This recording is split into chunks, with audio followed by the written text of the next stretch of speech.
Tonga indray tsika amin'ny fotoana izay rahantsika eto indray ny amin'ny teny ity. Fampianarana mpafiry moa rova, 12 zany ny androany. Tonga amin'ny fotoantsika izay iarahantsika mandroso ao tokantrano indray ny ambassadeur ny Aosoa izay ady Elia amin'izao fanambarana faefatra. Izay ny fanambarana Elia faefatra izy raha amin'ny fanambarana. Raha fampianarana izy dia amin'ny anarana 12 zany mazava ho azy. Lohatenin'ny fampianarana dia hoe rosia ny bibidia, ny Amerika ny hotanina tsy haharesy azy izany mihitsy nareo. Na ny andro fotsy eo izany nareo hiady amin'ireo fa hata tsy possible. Ny antony tenin'io Andriamanitra Abrahama io namoaka ny fanambarana io ka tsy solution izany. Iany hoe manatona ny Elia fa tonga ny fanatanterahana ny teny dia tsy avy amin'ny herin'olombelona intsony ny fanatanterahana an'izao fa avy amin'ny fahefan'ny lanitra ny lanitra. Izay indrindra no hanomezana fanazavana antsika mamerina ny fiarahabanantsika rehetra indray ato tokantrano tena koa ny ambassadeur ny Aosoa sy ady Elia no mandroso ato tokantranontsika indray ny amin'izao izao. Hatrany dia hiverenantsika ara ny sary satria ny hoe rosia ny bibidia tsitra miharesy azy izany ny Amerikanina ny hotanina. Miala mainy nareo fa nareo no ravany. Tena tsinjiko tsara mihitsy hoe nareo no ravany fa ny mahatonga amin'ny teny an'izay nge dia tsotra. Ny anareo nge mahay an'izany. Fa angamba tsy tenin'io Andriamanitra Abrahama io ihany ilay teny hoe haverenao amin'ny tany ny jiosy. Io iarahantsika midi fa niverina amin'ny tany tokoa tonga zareo zao e. Hitantsika izany fahatanterahany teny izany ankehitriny verina amin'ny tany mihitsy ny jiosy. Ary tsy misy herina fahefana afaka nanohitra an'izany teto amin'ity planeta Terre nareo ity na hatrany ambony any. Nefa izany teny izany dia tenin'io Andriamanitra Abrahama io avokoa izany. Izy izay miteny hoe miteny ka tsisy mahasakana, milaza ary tsisy matohitra ary manambara ary dia tsy maintsy tanteraka ireny. Hitantsika amin'izay hoe tsy azo toerina io teny io. Iny ilay hitantsika any amin'ny bokin'i Jeremia vakiantsika hoe haverenao amin'ny tany izy ary hambeno tahaka ny fiandry ny mpiandry ondry ny ondriny. Jeremia 31:10 no vakiantsika kely izany. Jeremia 31:10. Ingaitsika hatrany izy Jeremia 31:10. Mihaino ny tenin'ny avay ianareo jentilisa. Ary toreo any amin'ny tany morontsiraka any lavitra any izany ka ataovy hoe izay nampelin'i Israely no anangona azy indray sady hitandrina azy toy ny fitandrin'ny mpiandry ondry ny ondriny. Rehetra izany dia mazava mihitsy ny teny hoe izay nampely an'ireto Israelianina reto no ka merina azy eo amin'ny taniny. Mety izany ilay izy hoe havereninareo io. Dia hitantsika tokoa fa rehefa avy niparitaka ny zanak'Israely dia naverina tao amin'ny taniny. Mahery izany io Andriamanitra Abrahama io. Ilay tsy tia fahotana ary izay miaraka aminy dia lasa tsy mahay manota mihitsy fa izay monko ilay nitenen'ilay zanany izay hoe aza manota intsony. Araka ny Jaona 8:11 vakiantsika izay teny izay hoe izay ny kaliten'io Andriamanitra io kanefa tsy anananareo olombelona izany fa izay miaraka amin'ny Elia ihany no mahazo an'izany kalite izany hoe lasa tsy mahay manota intsony eto amin'ity planeta Terre nareo ity. Ary tena tsy mahay manota intsony izay tafaraka amin'ny Elia satria Elia ny rahany Aosoa sy dada malala Yahova ary manatanteraka ny fahamarinana ny teniny eto amin'ity planeta Terre nareo ity. Jaona 8:11 inga vakiantsika kely ny teny. Ary izy tsy misy tompo dia hoy Aosoa, za koa tsy manameloko anao mandehana ary amin'izao sisa izao dia aza manota intsony. Ilay tena tompon'ilay sefer Torah zany ary ilay nirahan'ilay Andriamanitra Abrahama izay teo hoe Aosoa ilay mpamina ny farany dia niteny mihitsy ny an'izao teny izao hoe aza manota intsony. Fa raha ianareo izany izay mbola manota dia tsy miaraka amin'ny Andriamanitra ivelively. Ka eto mihitsy nefa dia milaza aminareo mihitsy fa io Andriamanitra Abrahama io dia tsy tia fahotana ary ilay miaraka aminy dia ilay tsy manao fahotana sy tsisy fahotana koa tahaka anazy. Atỳ izay ihany no io Andriamanitra io. Araka ny teny mbola mafitsika amin'ny Jaona 5:5 teny 4:12 Jaona 5:14 dia vakiantsika kely ity teny ity.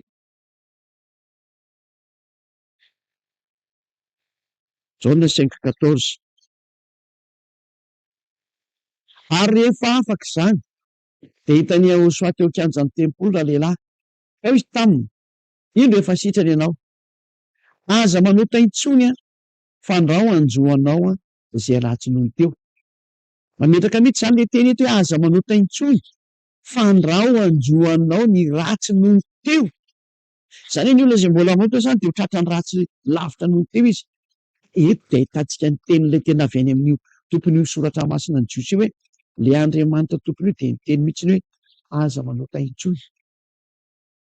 Izay ny iraka farany nentin'ny Ahosoa, aza manota intsony. Izay le tenin'ny Andriamanitra Abrahama, aza manota intsony. Ka rehefa izay zany mahafantaro miaraka amin'Andriamanitra maro ianao.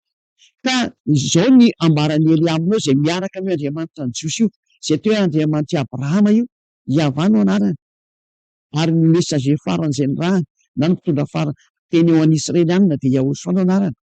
Dia ny mamarana ny teniny ankehitriny dia Elia Ziady ahy hitanareo zao.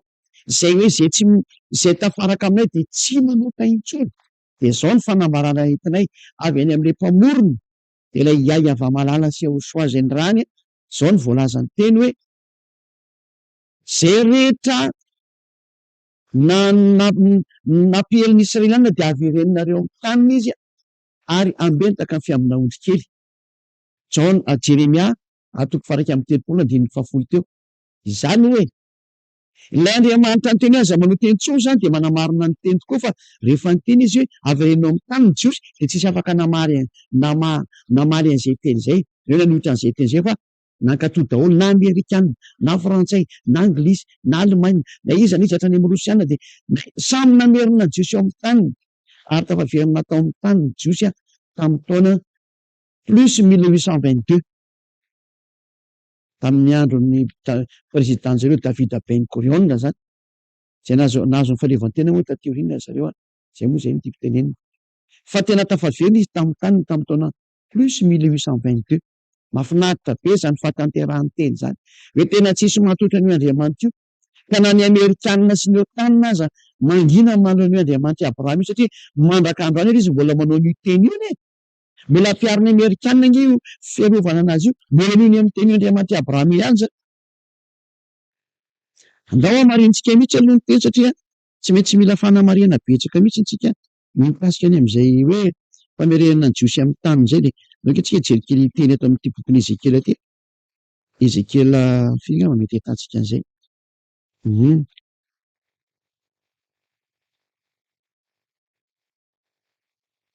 Ezekiela izany moa izany.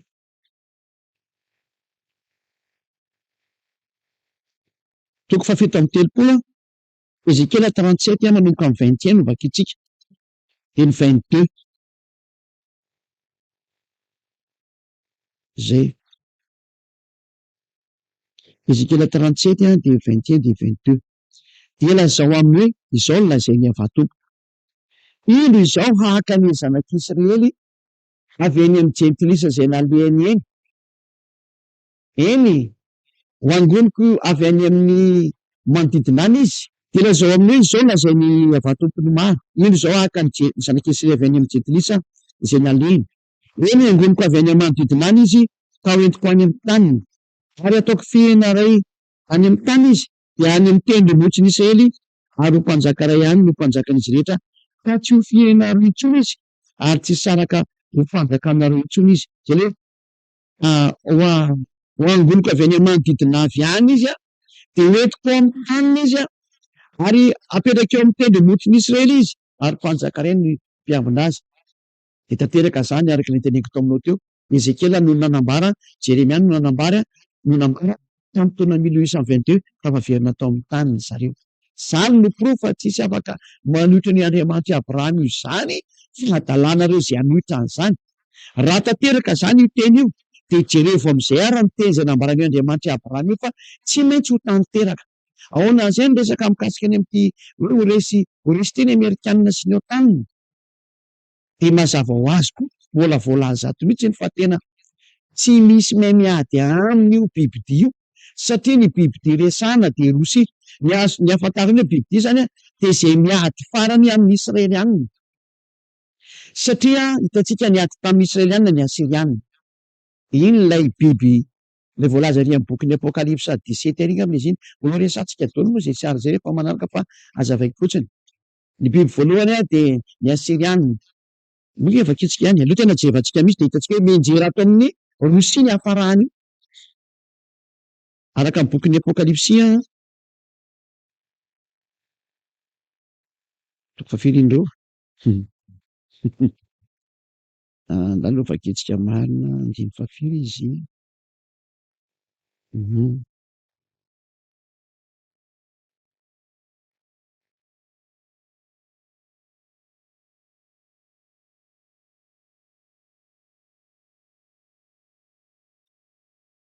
Apokalipsia toko fahafito ambin'ny folo, andin'ny fahafiry moa zany, andin'ny fahafito.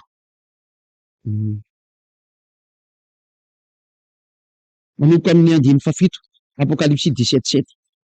Ary hoy ilay anjely tamiko, nahoana no gaga ianao? Izao ilaza aminao ny zava-miafina ny amin'ny vehivavy sy ny biby dimy mitondra azy, izay manandoha fito tandroka folo.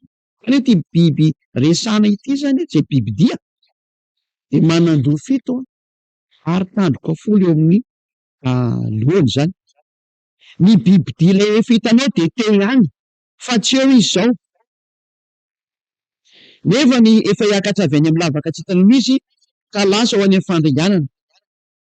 Ary ny monina ambony tany dia izay tsy voasoratra eo amin'ny bokin'ny fiainana hatramin'ny finandrenana azo atao zao dia gaga raha mijery biby dia zay teo ihany ary tsy eo zao, nefa mbola ho avy indray. Indro ny hevitra izay misy fahendrena, ny loha fito dia tendrombohitra fito izay hipetrahana vehivavy. Any hoe ity loha ity zany dia efa nipetrahana io vehivavy io, ary ny vehivavy ity moa tena marina anatin'ny marina, fa tsy hoe ny tena marina fa ny marina. Ny tena marina zao efa lasa frazy ampiasain'ny olona fa ny fahamarinan'ilay teny dia hoe ny vehivavy dia misolo tena fiangonana. Izany hoe ny fivavahana ny dikan'izay. Fa ny fivavahana izay teto amin'ity planeta Terre nareo ity dia fivavahana devoly daholo ny tiky, fa tsy fivavahana ny Andriamanitra Abrahama io zany. Ny Israeliana zany vadika koa ny hafarany. Ny fivavahana izay efa nibaiko an'ity biby ity, zany hoe ny fivavahana izay mibaiko an'ilay fahavalon'Andriamanitra zany no resahana eto, satria ity biby resahana ity dia fahavalon'ny dada Iavay io. Dia andao raha jerevantsika amizay, ny loha fito dia tendrombohitra fito izay hipetrahana vehivavy, fa ny iray mbola eo ihany, ny iray kosa nefa mbola tsy tonga. Ka rehefa tonga izy dia tsy maintsy mitoetra kelikely. Ary ny biby dia zay teo ihany ary tsy eo nefa izy zao, dia izy no namana ny fito mahavalo azy ka lasa ho any amin'ny fandringanana. Ireto biby ireto nefa raha ny voalaza hitantsika anatin'ny soratra masina dia izao manafika foana ny Israelianina.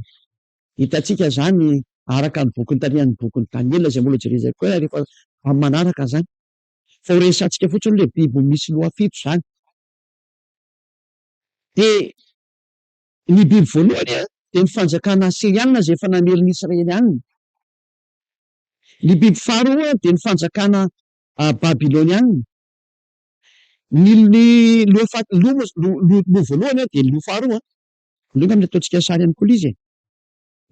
Izay mihitsy angamba malaky amin'ny fanazavana, ataoko sary dia malakilaky voarainareo an-tsaina ny zava-misy mikasika an'ity fampianarana ity. Izao, miala tsiny amin'ilay sary Eliatsy mahay manao sary, azafady indrindra. Ka dia levalevantsika araka an'izay mampety anazy eo zany. Ity zany loha inona re zany? Vony terova. Aleo levalevantsika any. Izao dia asiantsika rambony ihany zany fa masina amin'izay.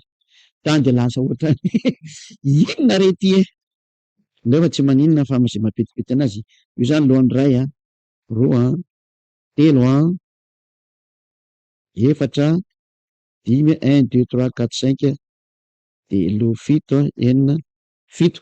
Hafahafa ilay sary fa tsy hitantsika izay manao, fa nareo izay mahay manao an'ilay sary dia ratsy be kosa fa aleo fanarovana. Tena mba tsy mety kosa ny sary. Aleo ataontsika ohatran'ity. 1 et 2, ohatran'izao angamba. 3, dia ahoana? 4, 1 2 3 4. 5 6 de 7. Io zany mitaingina ao anatin'ny vatana anankiray zany io. De mba ataontsika ohatran'izao zany forme anazy. Hafahafa daholo fa de zay zany. De mba asiantsika tongotongony ohatran'izao zany, dinosaure kely ohatra. Zay zany 1 2 3 4 5 6 7. De lo voalohany ty zany ataontsika lo voalohany satria fanjakana namelon'ny Israelianina. Le biby moa de mpamono Israelianina daholo le biby zany tena marina. De ty nataontsika fanjakana tsy ataoko fa zay no izy Assirianina. Satria ny Assirianina no namelon'ny Israelianina voalohany tamin'ny taona firy moa izy 900 tsy tadidiko tsara izy. Tamin'ny taona moins 720 tany ho any. Tamin'ny andron'ny Sargon II, tany taona moins 720 tany ho any zany no fanjakana Assirianina namelon'ny Israelianina. Satria zay zany le fanafen'ny Israelianina. De ny faharoa ny fanjakana Babilonianina, soratareo Babilonianina, Babilôna zany. Babilonianina ny faharoa. De ny fahatelo Medianina, Mede. De ny fahaefatra, ty ataontsika fahaefatra Persa.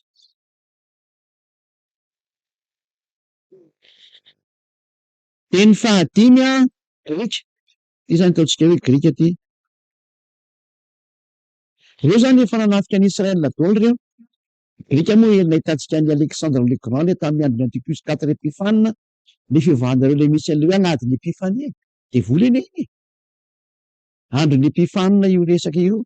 Antiocus 4 Epiphanina niarana le rangahy devoly be nanafika ny tempolin'ny Jerosalema tamin'izany de lasa manao fankalazany aladin'ny Epiphanina daholo nefa nareo ty. Nefa de Antiocus 4 Epiphanina niarana le rangahy devoly be nanafika ny tempolin'ny dada Yahva tamin'izany. De nareo nefa manao aladin'ny Epiphanina. Nareo fa namana devoly daholo fiangonana rehetra rehetra io. Mbola tsy tonga saina ihany nareo. Anareo ny anareo fa aza atao tonga saina ihany nareo fa anareo iny 1 2 3 4 5 zay. De ny ray izy mbola mitoetra eo ihany ankehitriny. De ataontsika maitsomaitso mihitsy iny le hoe Romanina. Ty zany ataontsika hoe Romanina, Rome. Satria tamin'ny andron'ny Jaona miteny io de ny fanjakana Romanina le mitoetra tamin'izany fotoana zany. De ndray izy mbola mitoetra io amintsika miteny io de ny fanjakana Romanina zany. Enina izy zay. De ny fahafito mbola ho avy. Ka ny fahafito mbola ho avy io ataontsika mangamanga indray de ty le namelon'ny Israelianina zany. Izay moa zany ty zany ty. Ty zany ty le resahantsika de ny Allemagne. Ty le nampijaly be ny Jiosy nahafaty Jiosy 7 millions de Juifs ny vononin zareo tamin'izany. Io ny Allemagne zany ny biby fahafito ary ny resahan'ny bokin'ny Apokalipsy farany teo iny dia ny vatan'le biby mihitsy ny biby fahavalo farany. Ty zany ny farany de tsy iza fa Russie ty. Zay. Manafika ny Israela zany. Io Russie aza avaiko amintsika am'izay zany hoe ahoana moa mitady ny tenena kotsiny hoe Russie? Tsotra be le izy. Zany hoe zaka simple comme dire bonjour fa saingy tsy voalaza anatin'ny soratra masonareo moa izy ka ianareo mieritreritry Amerikanina de ny papa ny bibidy mba mieritrerety. Zany le olona mirediredy fahantany rehefa hoe nampianarina zavatra diso zay vokatra ny raha Jesosy zay. Raha Jesosy mpamosavy sy mpamono olona manipy any amin'ny aloha de zao ny vokany. Lasa miteniteny foana nareo. Fa jereva anie iza zany ny lozan-jony hanalony ny tany amin'ny andro farany. Andao jerevantsika any am'izay satria le biby de nanafika ny Israela daholo nanafika zany Assyrie, nanafika zany Babilonie, nanafika zany Mede, Persa. Mediana moa de ny Iraka de ny Persa ny Iran zao tsika miteny zao io. De ny Grika ny manarakaraka an'izay de ny Romanina manarakaraka an'izay. Samy manao any Israela daholo reo ary ny taty faraparany am'izay de niditra ny Allemagne zay mbola ho avy izy. Namelon'ny Israelianina tena nampijaly Israelianina io ary ny fahavalo farany zay vatan'le biby mihitsy ny atao hoe biby farany de tsy iza fa Russie. Ahoana no mahatonga any ery amin'ny teny an'izay? Jereo fotsiny zava-misiko. Iza mahay miady amin'ny Russie? Zay mihitsy le fampianarana. Tsisy mahay miady am'ireo zany. Ka ny tenin'ny dada Yahva am'izay no arahanareo fa nanome le précision za. Io le teneko anareo hoe ny mpaminany de ny teny fotsiny sy ny tantaran'ny zava-misy taloha fa izy tsy afaka manao précision Fa anjaran'ny Eliam zay no mandefa ny Kristy zay hoe ry ady zay. De miendry mahita ny loza ka miery ny adala mandroso ka voa toy izany ny adalanareo sy ny agegenareo amin'ny tsy firaranareo an'io teny io. Fa zay hoe tsy mivaky loha am'zany. Ny fampiarana ny teny ihany ny fantatra anay. Ndao ary, vakitsika ary amin'ny bokin'Andriamanitra ary amin'ny bokin'ny Jeremia. Jeremia toko voalohany aiza ny lozan'izao zao tontolo zao rova. Rova moa de somary malazalaza mihitsy ny tato ho ato. Ingany mba hoendy tsara am'izay rova ny tena marina. Jeremia toko voalohany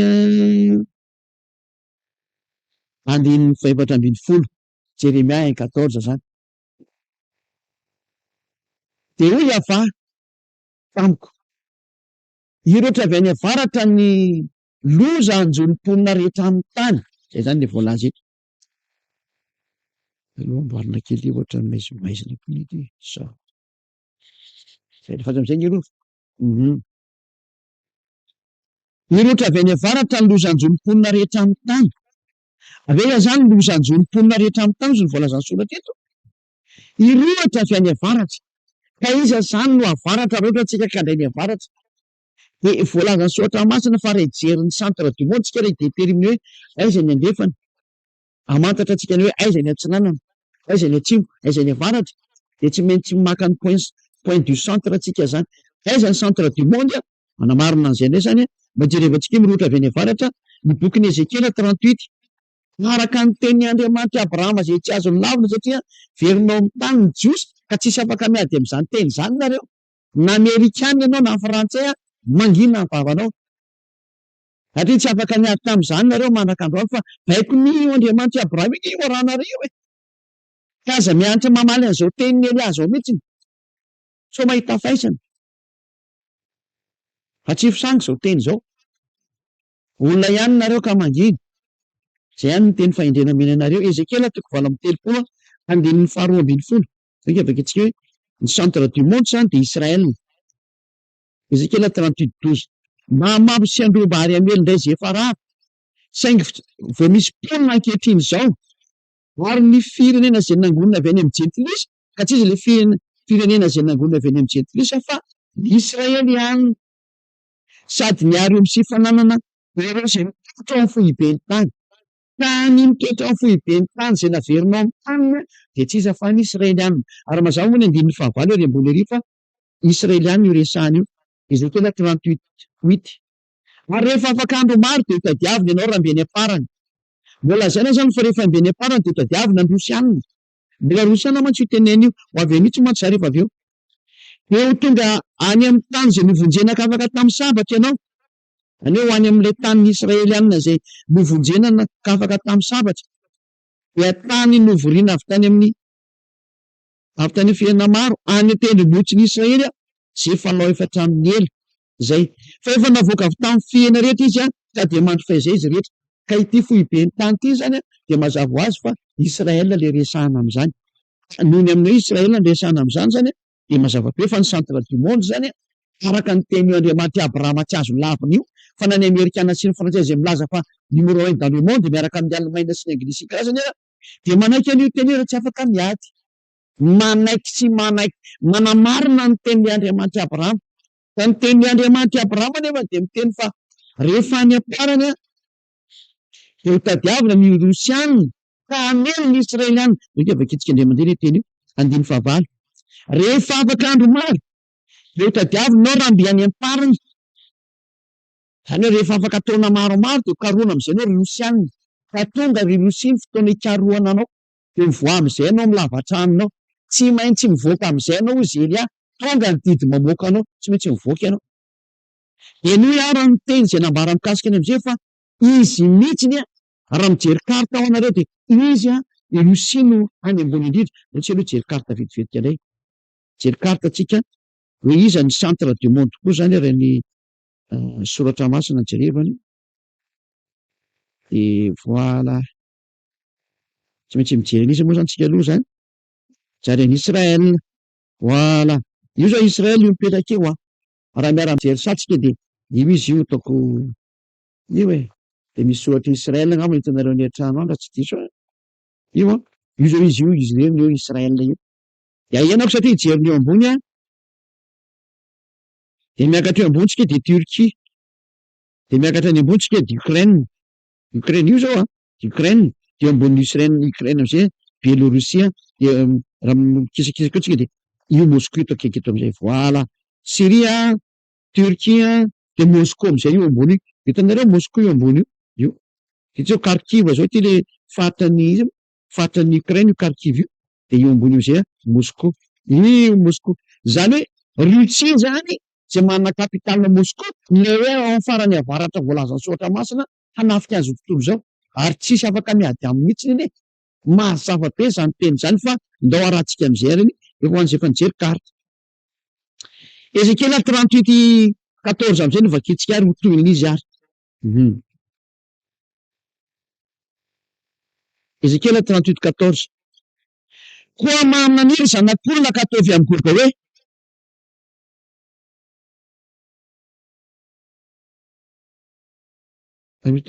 izao no lazain'ny avatompo, moa am'izany any itoeran'ny Israely oloko mandry fa zay zany de tsy ho fantatrao ve izany, igoka zany io resahany, fa ho tonga avy any amin'ny fonenanao avy any amin'ny farany avaratra ianao mba amin'ny firenena maro miaraka aminao. Iza zany lay avy any amin'ny farany avaratra, raha miala amin'ny centre du monde tsika de mazava be fa Russie,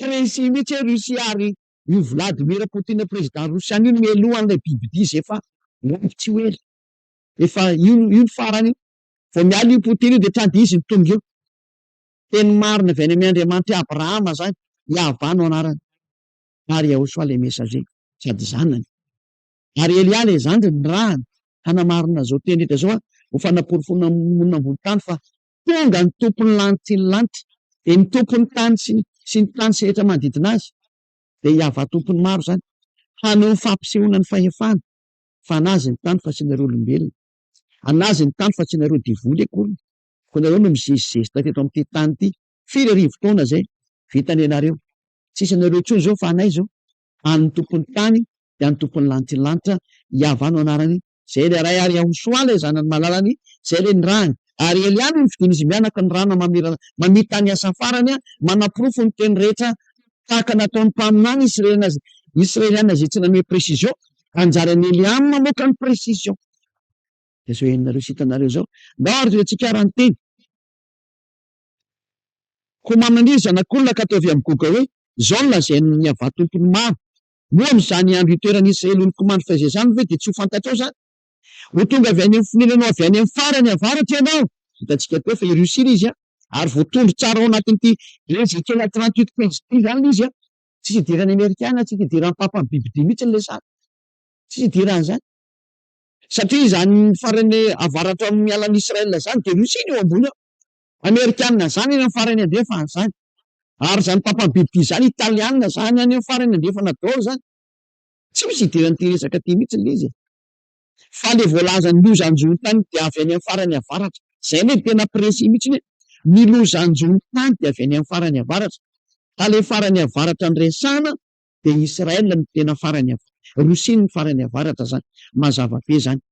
De toeritsika ho tonga avy any amin'ny firenena avy any amin'ny farany avaratra ianao, mba amin'ny firenena maro miaraka aminao, zay samy mitaingo-tsoavaly, de olona maro be sy miaramila betsaka, andiny fenina ambiny folo, hiakatra hamelon'ny Israely oloko tahaka ny fiakatry ny rahona hanarina ny tany ianao, ho aizany izy, ary entiko hamely ny taniko ianao, mba hahafantaran'ny firenà rehefa miseho masina eo anatreny eo amin'ny ataoko amin'ny goka zay, jereo ity teny ty, any amparany no tonga zany ao amin'ny andiny fahenina ambiny folo, de zao ny voalazany eo amin'ny andiny fahenina ambiny folo hoe ary hiakatra hamelon'ny Israely oloko tahaka ny fiakatry ny rano anarina ny tany ianao, any amparany no tonga zany, ny tonga amin'ny andro farany zany de ty firenena avy any amin'ny farany avaratra ty izy hamely an'i Israel, io zany le loza mahatsiravina ary tsy misy miady aminy izy ny soatra masina, tena zava-doza, io loza hamely ny tany rehetrarehetra, ary io tena tsy azon'ireo atao mihitsy miady aminy, sady matoa izy afaka manafika an'i Israel, hitantsika tsara fa Israel ange karovany OTAN zao matoa izy afaka manafika ny Israel dia dikan'izany levona ny Amerikanina amin'ny heriny, levona ny OTAN amin'ny heriny, ary dia mandeha ny fandevonana ny herinareo ry Amerikanina sy ry OTAN, mandeha ny fandevonana anareo zao, fa tsy maintsy malemnareo anatin'ny Rosia fa zara tsy azonareo lavina intsony anie zany, zara tsy azo lavina zany, adalàna izay mandahana zany. Ny zanak'iny biby rehetrarehetra ny mbola milaza fa tsy marina zany. Fa ny olona miara-dia amin'ny Andriamanitra marina afaka amin'ny fahotana dia mazava hoe mahita mihitsy hoe zara tsy mitombina mihitsy ny resaka Amerikanina zany. Na ny sary misy ankehitriny anke dia efa hita hoe tsy mahavita ninona intsony Amerikanina. Hafa izy taloha dia manjeranjerany atezerany atrezatra anga izy mahavita zao. Zao ary izao fitaovam-piadinany azo angoniny daholo fa matahotra ny tafian'ny Rosia hono izy anie.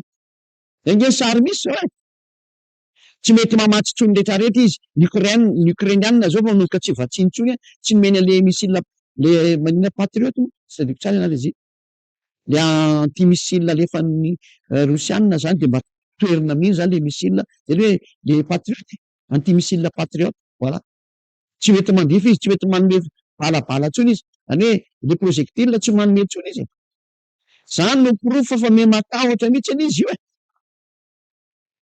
fa ny tenin'ny Elia tsy maintsy miatra amin'ity planeta Terre nareo ity, fa Elia no mitondra ny teny farany, mameno précision amin'ity planeta Terre nareo ity hoe zao ny fandehan'io sary io, fa tsy azonareo lavina mihitsy ilay izy amin'ny andro farany zany. Zao afaka antsika amin'izay Ezekiel 38:1 fa ity le goga ty ary ity le bibidia. Ezekiel 38:1 jusqu'à 37 atria nandeha tsara zay hoe nazava dia hidirantsika amin'izay ny boky ny Apokalipsy toko 17 hoe tsika malaky be tsika tsy mitraina ela be makatsy non satria exécution daholo zao ny atao, exécution nateny hoe inona ny ilaina mandeha ainy ianao, anjaran'ny Elia mampandefa an'izany teny izany mantsy dia ity ny ilaina mandeha ainy satria tonga ny famaranana ny tantaran'ny taninareo, menonareo tsara tsy menonareo tsisy, rehefa tonga ny fiteneneo je m'en fous ny vaza, tsisy mivaky loha ny tiako tenenina, zay tsy miteny ratsy asan'atria zany. Ezekiel 38:1 zay koa moa teo tsy tokony ateny fa dia mba le fitenin'ny olona reny hoe rehefa tezitra be dia izy zany misy tsy mivaky lohana izy dia zay ny tenenina, ka parantèse fotsiny iny fa ny tiako tenenina zany dia hoe tsisy mivaky loha amin'izany hoe fa tsy raharaha koa nareo dia zay koa angamba raharaha nareo niara-ny lozako zay angamba hivaky loha amin'izay lozanjonareo any fa nareo tsy te ihany efa tonga taminareo miteny dia tokony heritreritra nareo fa rehefa tsy mieritreritra nareo dia ho any amin'ny elo rehefa maty no ny loza mily anareo, voadobona zany nareo, voadobona nareo sady tratran'ny loza mitsipy any amin'ny elo, problème be ny ianao. Ezekiel 38:1 ahatonga tampoka ny tenin'ny havanana hoe ry zanak'olona manandrifehany goga avy any amin'ny tany magoga zay mpanjakan'ny Rosia sy Meseka ary Tobala, be mpanjakan'ny Rosia sy Meseka ary Tobala, misy moa mandika an'ity teny ity mpanjaka ny dikan'izany hoe olona ambony prince dikan'izany Rosia zany, fa tena maro moa fa miantsika amin'ny président eny amin'ny farany avaratra dia Rosia mihitsy ingeny eo amin'ny farany avaratra ka tsisy tokony hidinay hevitra amin'izany intsony teny izy. Rosia sy Meseka ary Tobala, ary hitarika anao ka nisy masombiny valany ranonao ka hoentiko mivoaka ianao sy ny tafika rehetrarehetra, zany hoe hoentina mivoaka ianao asiana masombiny valany ranonao tahaka an'ireny ampondra taritina reny zany dikan'izany, ka dia tonga ny andro tsy maintsy hitaritana anao mivoaka ary Rosia, tsy maintsy mivoaka ianao na tianao na tsy tianao fa didy zany ary lalàna zany ary ampiarina aminao zany na tianao na tsy tianao, tsy maintsy mivoaka amin'izay ianao, didy no menanao amin'izay zany. Dia ny soavaly sy ny mpitaingy-tsoavaly samy mitafy marefaka izy rehetra, dia olona maro be mitondra ampinga lehibe sy ampinga kely ary samy mitana-tsabatra, zany hoe vahoaka miaramila betsaka ny miaraka eto zany miaraka amin'zareo, miaraka aminao ary Rosianina ny Persianina, io le Iran teneniko taminao teo, adalàna mihitsy nanafen'ny Israeliana sy ny Amerikanina ny Iran io, nisetrasetra tamin'ny dada Iavana reo, dada Iava eto miteny hoe ny Persianina na ny Iranianina zany dia tsy maintsy hiaraka amin'ny Rosia hanafika ny Israelianina, tout à fait le contraire zavatra nitranga, ny Amerikanina sy ny Israelianina indray no nanafika ny Iran, dikan'izany déclaration de guerre amin'ny dada Iava direct lay sara, satria ny teniny ihany toerinareo moa Elia io fa nanambara tany aloha tany fa zany Iran zany dia nahazo baiko hoe amboary ny fitaovam-piadinanao, amboary ny bomba nucléaire-anao tany amin'ny taona 2005 nanamboatra tokoa nge izy ary tampotampoka taty amin'ny 2025 roapolo taona teo iny tarohan'ny zareo Amerikanina sy Israelianina nagaga nefany Sady najana aingana le aty. Ary hatrany dia miteny ny Amerikana hoe ao mihavana amin'izay fa tsy miady aminareo zany zay. Mahavariana. Hoe mipoteny fotsiny hono le tombony fanaovana nuklearan'ny Iraniana dia ao fa tsy miady intsony tsika. Ny sasany moa dia nisy miteny hoe efa nanome vola mihitsy hono ny Amerikana ny Iraniana ho amin'ny fanamboarana ny tanàna. Tsy haiko intsony hoe misy zavatra tsy mazava tokoa zany ity sary ity. Ny tena marina matahotra ny teny hay daholo ny olona. Dia ilay Andriamanitra Abrahama fa modimody faniny anoloana ny fahamarinana. Efa niteny anareo fa tonga Elia milaza ny marina sy ny presi aminareo. Nareo tsy te hiaina e. Aza mihaino fa izay koa tsy miraharaha. Hitantsika eny ihany ny teny. Raha marina ianareo dia mba toery izao teny alefako izao e. Za nge izao mandrava le anareo e. Nareo milaza fa papa ny bibidia ny Amerikana bibidia raha vako tanteraka mihitsy sady tsisy idiran'ny papa tsisy idiran'ny Amerikana. Fampianarana avy any amin'ny devoly zany, avy any amin'ny raha Jesosy zany. Faux Dieu, Andriamanitra tsy izy. Devolina dia efa n'izany fampianarana zany. Mba tsy ahafantarinareo an'ilay tena fahavalo. Fa ny tena fahavalo dia Rosianina.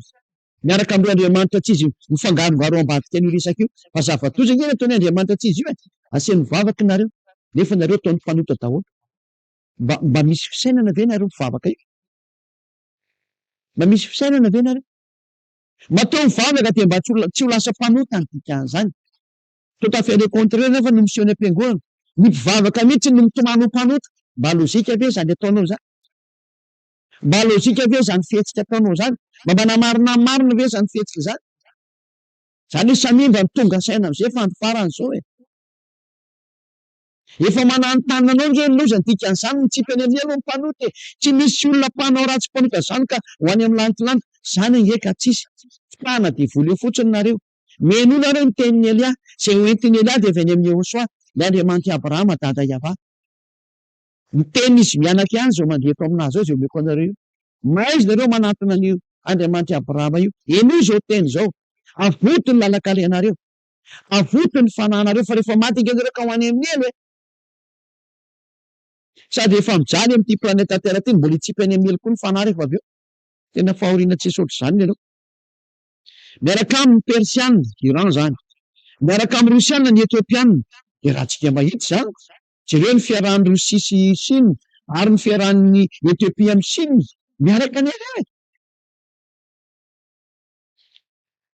Dia ny Libianina. Zao nge vejevantsika ny fiarahan'ny Rosia sy Chine mbola voalaza ny soratra masina koa zany e. Apokalipsia 16. Zany hoe vekentsika ny Apokalipsa 16. Apokalipsa 16 dia manomboka amin'ny firy izy.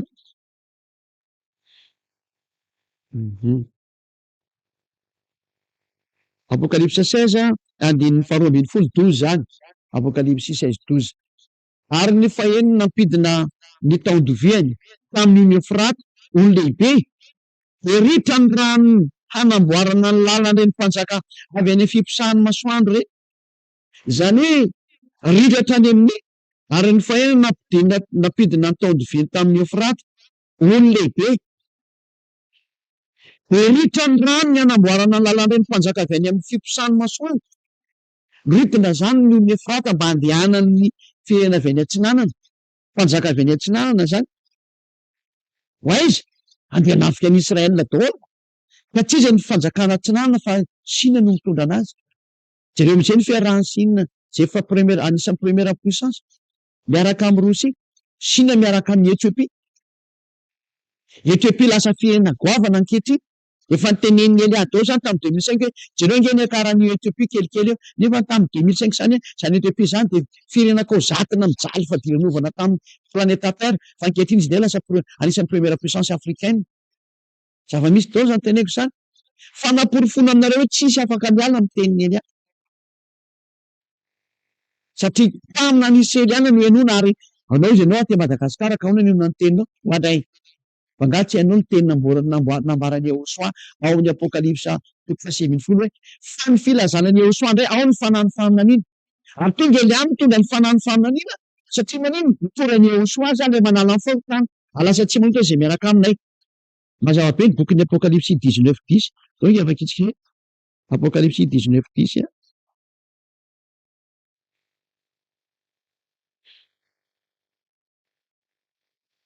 Apokalipsy 19:10 dia ny tapany farany. Fa ny filazana ny Ôsoa no fanahany faminaniana. Ny fanahany faminaniana zany dia ny filazana ny Ôsoa indray zao. Izay mitondra ny anarany Ôsoa sy mitondra ny Ôsoa, lay manala ny fahotana, lay mahatonga olona tsy manontany intsony, lasa tsy manao ratsy intsony. Izay olona izay indray manana ny fanahany faminaniana. Izao entiny Elia zao. Satria tonga any amin'ny nosy ny filazana. Fakitsika anay izay teny izay ny amin'ny nosy ny ahatongavan'ity filazana ity nge. Ary zany no mamarina ny teny izay omeny Elia anareo Isiaka 42 satria ny lalàna dia miteny fa any amin'ny nosy ny mahazo an'io teny io. Isiaka 42 1 dia ny 2 dia ny 4. Ino ny mpanompo izay tantanako? Isiaka 42 1 dia ny 4. Lay voafidiko sady tsy taky ny foko, napetrako to aminy ny fanahiko. Misy mpanompo ity zany izay tantanana ary voafidy ary sitraky ny foko. Hamoaka fitsipika ho an'ny jentilisa izy. Any ny jentilisa dia amoahany fitsipika tahaka an'izao taony Elia zao. Mamoaka fitsipika ho an'ny jentilisa mihitsy. Dia dingantsika amin'izay amin'ny 1:4. Tsy ho reraka na ho kivy izy, mandra-panorin'ny rariny amin'ny tany. Dia zao ataoko zao, mamerina ny olona hiala amin'ny fahotana. Fa zany natao miverina ny rariny. Lasa tsy manota intsony ny olona, tsy tia ratsy intsony ny olona, miaraka amin'ny Elia dia vita zay. Tena tonga tao amin'ny Elia zany sary zany. Tsy manota intsony ny olona. Dia zao, ary ny nosy andro ny lalàna. Any amin'ny nosy zany ny voan'ity manana ny fanahany faminaniana ity. Any amin'ny nosy no ahitana azy. Ny nosy zany ny voan'ity hoe manana ny fanahany faminaniana ity. Madagasikara ilay izy. Zao hitanareo zao. Dia zao za mamoaka ny précision aminareo zao. Mino koa nareo tsara, tsy mino nareo tsisy mirara. Ny anjaranay dia miteny marina ny mamoaka ny didiny dadanay hoe ity ny didy dia ampiarina ny didy. Zay ny asan'ny Elia zay. Manaraka anareo tsara raha basoa, manatona ny Elia ny dikan'izay atao batisa ho any amin'ny fiainana marak'izay. Tsy manatona nareo fa be famahina sy miavinavina, basoa ny teninareo, zakao ny zahan-tanjoa anareo, zakao ny fahoriana hamely anareo sy hamelezana anareo. Ary ny hafarany dia mitsipy any amin'ny faharimy rehetra hafa ianao. Zay nefa miandry anao fa teneniko iny, ty ny fiafarana any. Zay. Rehefa henonareo zany teny rehetra zany, mikasika amin'ilay hoe toy izao ny fisehon'ny zavatra. Hatrany amin'ny apokalipsa vakitsika verina amin'izay ilay hoe ny mpanjaka ny tany dia manao avy any avaratra dia andeha ho any amin'ny Israely ihany koa. Amin'ny andininy faha 14 zany e. Apokalipsa 16:14. 12 izy moa azafady anitra. 16:12. Ary ny fahenana nampidina ny taon-doviany tamin'ny Efrata ho lehibe. Ritra ny rano mba hanamboarana ny lalan'ireny mpanjaka avy any amin'ny fiposahany masoandro. Zay. Zany hoe andeha koa zany ireo any amin'ny toerana hoe Aramagedona. Dia andao vakitsika 17:12. Ary nahita aho fa indreo fanahy maloto telo tahaka ny sahona, avy tamin'ny vavan'ilay dragona sy tamin'ny vavan'ilay bibidia ary tamin'ny vavan'ilay mpaminana ny sandry. Zany ny tsinanan'ny olona tamin'ny Ôsoa atsony zany sobakaka zany, hoe Cus de Nymphe, aza mihena zava. Fa na-devola ngeny nefa niasa tamin'izany dia tsy dia tsara atsony ireny satria fa nampiasaina devola. Aza mihena zareo ohatran'izany. Fa fanahy ny demonia ireo ka manao famantarana sady mankany amin'ny mpanjaka amin'izao tontolo izao, manangona azy ho amin'ny adin'ilay andro lehibe ny fotoa 15. Ino avy toy ny mpangalatra aho, sambatra izay miambina ka miaro ny fitafiany fa andao mandeha mitanjaka izy ka hita ny famianarany.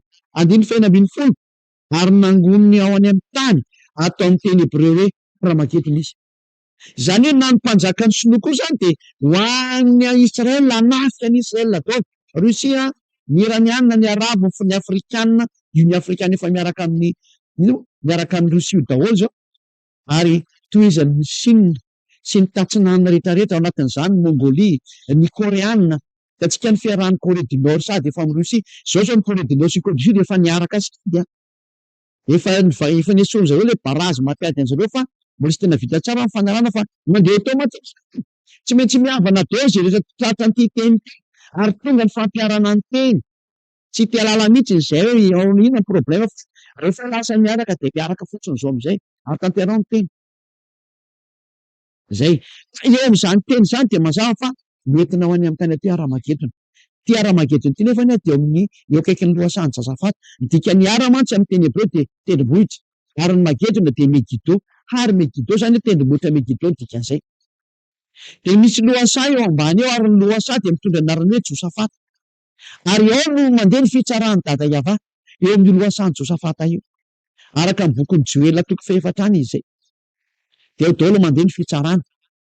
Resantsika aloha zay boky zay Joela toko fahefatra hoe manambara ny fisehony atsy ny fitantarana ady ny ambassadeur-n'ny Joshua ziady Aely de ndrareo mieritreritra hiala amin'ny ratsy nareo tsara tsy hiala amin'ny ratsy nareo zay ny marina. Joela toko fahefatra andiny voalohany sy ny faharoa. Fa indro amin'ireo andro ireo sy amin'izany fotoana izany raha ampodiko ny Juda sy Jerosalema avy any fahababoany. Fa efa niverina tokoa nefa ny Jerosalema sy Joda amin'izao tsika amin'ny teny izao tamin'ny taona 1822 plus 1822 no niverina tamin'ny tany ny Jiosy. Raha niverina tamin'ny tany ara zareo de inona ny teny? De angoriko ny jentilisa rehetra ka ho entiko midina any amin'ny lohasan'ny Josafata ary ao nifandarako aminy noho ny an'ny Israely oloko sy lovako zay nahelany tany amin'ny jentilisa ka nizarazarainy ny taniko. De hoe hoentiko amin'ny lohasan'ny Josafata daholo nareo jentilisa rehetra. De andao nge jerevantsika am'izay ny zava-tozy.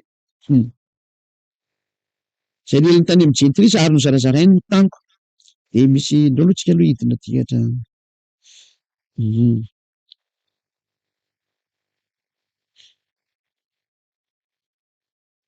Andiny faha 1 am'izay.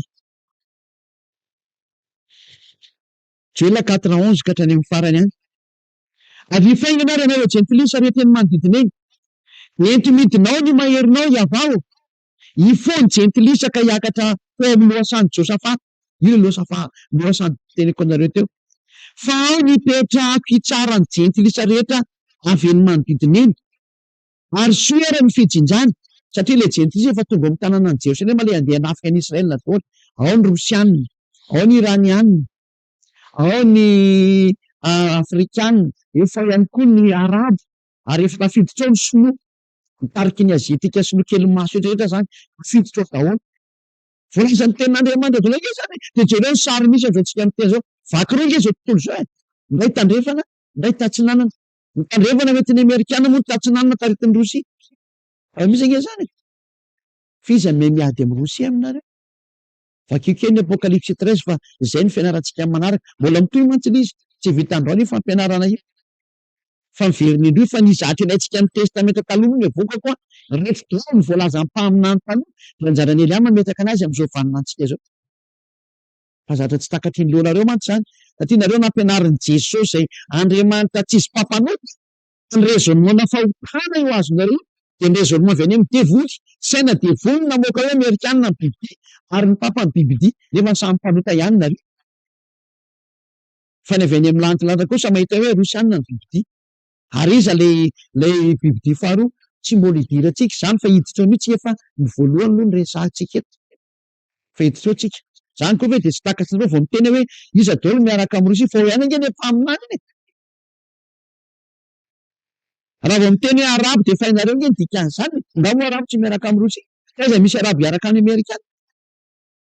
Zay hoe de tsy takatry nareo avy hatrany. Aiza zany le Biblia miaraka amin'ny Poutine, amin'ny Rosianina. Poutine président Rosianina zany. Vakina fotsiny zany. Fa zany histoira zany de mbola histoira lavitra be sy lalina be zany. Tsy lalina aminay fa raha amin'ireo olombelona lalina be zany aminareo. Fa zay mamaky fotsiny zany hoe ty sy ty de vita. Fa tsika aloha mbola eto amin'ity voalohany ity. Ty biby ty voalohany ty le biby voalohany zay tsika faharosia. Andiny fahatelo ambin'ny folo. Ary soa ny fijinjana fa masaka ny vokatra. Avy ianareo ka manohy Josefa fa feno ny faniazam-boaloboka. Mihoatra ny vanta fanatazana fa be ny faharatsiana. Azafady indrindra. Izany vahoaka mireondrena ao amin'ny lohasaha fitsarana. Fa efa tongotra ny andro ny avà amin'ny lohasaha fitsarana. Io le andro ny avà le tao anatin'ny fanambarana voalohany sy ny faharoa. Andro ny avà. Tonga ny andro ny fahamarina. Tonga zany ny andro ny fandringanana. Matoa hitantsika efa mihetsika daholo mantanteraka amin'ny baiko zao zao tontolo zao. Tonga ny farany anie. Ny masoandro sy ny volana satria efa tongotra ny andro ny avà amin'ny lohasaha fitsarana.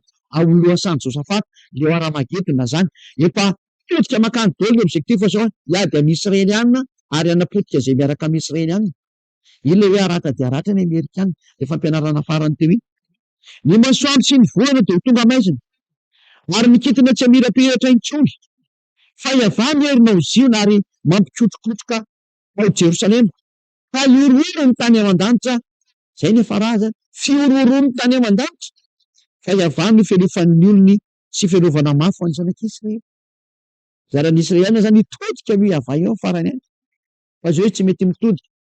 Raha nidariko anazy ny iranianina toy izy ihany nilahatra tamin'ny israelianina nefa tamin'ny iranianina nefa de tany amin'ny andriaman'i Donald Trump izy mianakavina na tena ny fiarovana fa tsy mba tany amin'ny Andriamanitra zay tokoa hoe iayava Andriamanitra Abrahama razambe fa tany amin'ny Donald Trump izy ny andrandra famonjena nefa izy ihany milahady amin'ilay iranianina. Hitanareo amin'izany saingy najanona iny alina tsy haiko nampijanona zareo ainga naliady fa mahafinaritra hoe efa mahafantatra hoe tsy azo iadiva ny iranianina mahafinaritra nandehana ny tena io e ary rehefa nandehana ny tena de tsy azo toerina ny tena fa mampidi-doza rehefa mikitikitika an'iny ny teniny Elia zany tsy azo toerina intsony izany tsy misy olona na fahefana na hita maso na tsy hita maso mahazo manohitra ny teniny Elia fa avy any amin'ny dadanay iayava sy eo azy naniraka anay zany tsy azo toerina zany teny zany adalàna zay anohitra an'izany ianao raha ny tokony nampitamy mafy anay tambatambazo Elia rehefa teo vonjena rehefa tsy teo vonjena de aza rahina ny teninay fa zay tsy marahana tsy mahafoana ny teninay koa ny tsy firahinao anie ny teninay mandeha foana satria ny teninay fahamarinana ary zay mitondra ny tenin'ny dadanay eto zany de mazava mihitsy ny teny hoe tonga ny fanapotena ny jentilisa tonga amin'ny ady ara-magetona nifiditra daholo na ny sinoa ny afrikanina ny arabo rosianina mpitarika azy sy ny fiaina rehetra avy any avaratra antsika amin'izany zany ny Biélorusia hatrany amin'ny Ukraine tsy maintsy lasa ny Rosia ary rehefa teny omenanao zany Ukrainiana aleonao mangina fa aza miady etsony andana miaraka am'izay de vita ny resaka tsy ho afaka eo zany ianao ninonino nataonareo de tsy afaka eo zany efa niteny efatra amby taona firy Elia hoe tsy afaka miady amin'ny Rosia zany angenareo e efa zany amin'ny 2022 any efa niteny an'izany na mafisiko amin'ity 2025 ity mbola mitohy foana ny teny manakandro any ary mampitandra ny Amerikana sy ny OTAN nareo ngetka ho rava rengeka ho levinao azy nareo mila arakaraka ny kitikitianareo Rosia de vao mipotika nareo satria izao raha ohatra nareo ka tsy ho levina de tokony tsy niverina amin'ny tany koa ny Israelianina satria io Andriamanitra ihany nanao any fa matoy izy miteny hoe rahatry nareo de tsy maintsy ho levina nareo ny dikan'izany ho simba nareo ny dikan'izany potika nareo miherinareo sy ny fahefanareo zany teneniko levina zany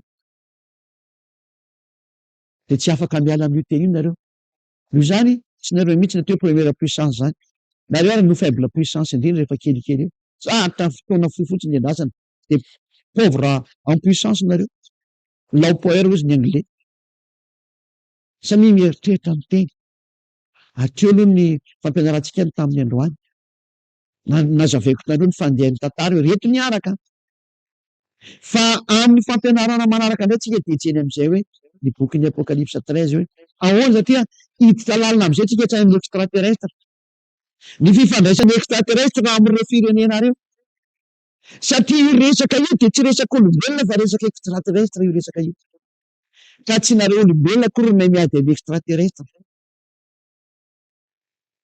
zay ny fampianarana manaraka nomeko atsika fotsiny plan technique sur terre hoe ty ny teny mandeha amin'ny taninareo reto daholo ny tena lefa ampaminany fa na ny mpaminany israeliana raha tsy mahafantatra ny zava-misy any akoatraoatra any de ny any amin'ny tsy tany maso fa ny nambaran'zareo de nitamaso ety an-tany any hoe reto no misy eo amin'ny taninareo fa Elia kosa ny tantarany any amin'ny tsy tamaso rehetra anjaran'ny Elia indray namoaka ny fanambarana eto any amin'ny tsy tamaso hoe reto mizahatra misy any ray ary tsy zavatra sarotra nefa n'izany fa mora rehefa manaraka ny tenin'ny Elia ianao zay ny lesonatsika tamin'ny androany fantaro fa tena tsy misy miady aminy satria ny teny mpaminany israeliana teoloha raha zay nomeko anao zay ka raha marina ny fiverenan'ny Jiosy amin'ny tanina zay nitanterahany Amerikanina sy ny OTAN de marina koa fa tsy maintsy maratra ny Amerikanina de marina fa tsy maintsy Rosia nanafika ny Israelianina matoa Rosia afaka manafika ny Israelianina rava ny fahefan'ny Amerikanina ny dikan'izay lozika be iza zany ary ny voalazany teny de tsy misy miady aminy zatra firenena efa maratra ve ny Amerikanina de inona zatra zao tao izay nefa many raha jerevantsika fotsiny sary de matoy zao fa tsy mahasahy mamoaka ny fitaovam-piadinana intsony fa misy zatra tahorany eo eny hoe misy zatra gravy miainga any fa ny tena marina sary miseho ivelany io fampianariko anareo ihany nefa n'izany ny sary miseho ivelany de ohatrany hoe misy an'izao fa ny tena marina avy aiza moa io force nananan'izao izy mianakavy io, avy ny extraterrestre io force io e. Ny teknôlôjia amerikana sy ny rosiana dia avy ny extraterrestre daholo, reo manome io teknika io.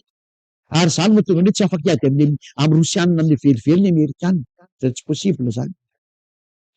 Any eka tsy mi-existe. Fa raha avy ny Rosia vetivetika io tsy hainareo zany. Satria ny lehibe zareo nge hoa tsy hita maso e. Zay ny resantsika amin'ny fotoana manaraka amin'ny herinandro ambony. Satria ny lehibe an'ireo toetra izay mitondra an'ireo samy tsy hita maso, nefa le tsy hita maso no mibaiko an'ireo. Zay ny tsy araky nareo olombelona.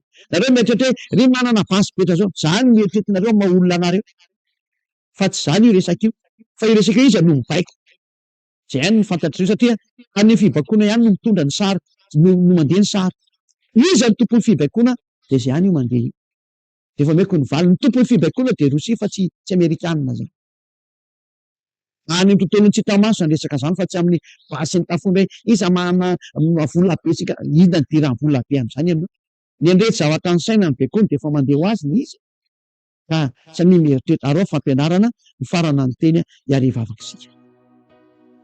Sorabetsaka dada Malala Iava ny amin'izany teny rehetra zany. Fa tonga ny fanatanterahana ny teny ary tonga ny fampiarana an'izay nambarana. Ary tsy maintsy alefa tany amin'izay fa nametranao anazy, dia hatrany amin'izay nandaminanao anazy. Dada Malala Iava Sehosoa amarino avokoa ny tenin'ny Elia ary porofoy ny famarinana ny teny. Voninahitra ao anao mandrakizay Dada Malala Iava. Amin'ny anaranao Yehosoa novako an'izany vavaka sy izany teny rehetra zany. Sorabetsaka Dada Maria. Halleluja. Amen. Dia mirary soatsiketra samy motainao soa ho amin'ny fitohizan'ny fampianarana indray amin'ny manaraka mpianao matoto.